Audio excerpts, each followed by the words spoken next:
Copy காலையில் வந்து தொண்டைக்கட்டு ஜலதோஷம் அதெல்லாம் இருக்கும்போது காலையில் பயன்படுத்துகிற சுக்குமல்லி காப்பி. செம்பருத்தி பூட்டி இதயம் சம்மந்தப்பட்டது, பிபி சம்மந்தப்பட்டது. ஆர்கானிக் துளசி ஜிஞ்சர் டீ.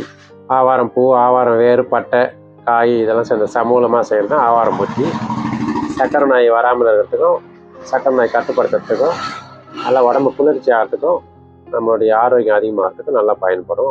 ரோஜா பூட்டி வெயில் காலங்கள் வந்து உஷ்ணமான நேரத்தில் ரோஜாப்பூ நல்லா குளிர்ச்சி கொடுக்கும். ரோஜாப்பூ, அதிமதுரம் மற்ற சில மூலிகைலாம் போட்டு பண்ணுறது. தண்ணியில் கொதிக்க வச்சு வடிகட்டி குடிக்கலாம். பால் இல்லாமல் உடம்பு குளிர்ச்சியாகும், ரத்த விருத்தியாகும். சக்கரை நோய் குறைக்கிறதுக்கும், நல்லா பசியை தோன்றதுக்கும், ரத்த சுத்தி பண்ணுறதுக்கும் கொய்யா இலட்டி 23 மூலிகைகள் போட்டு பண்ணுறது. இது மூலிகை டீ 100 கிராம் ஜாரு. அடுத்து பார்த்தீங்கன்னா அத்திப்பழம் பவுடர். இயற்கையாக கிராமங்களில் விளையிற அத்திப்பழம் அதை வர வச்சு நல்லா சுத்தமான முறையில் காய வச்சு அரைச்சி பவுட்ரு பண்ணி வச்சுருக்குறோம். இது தண்ணி இல்லை பாலில் கலந்து காலை வேளையில் குடிச்சோம்னா வயிற்று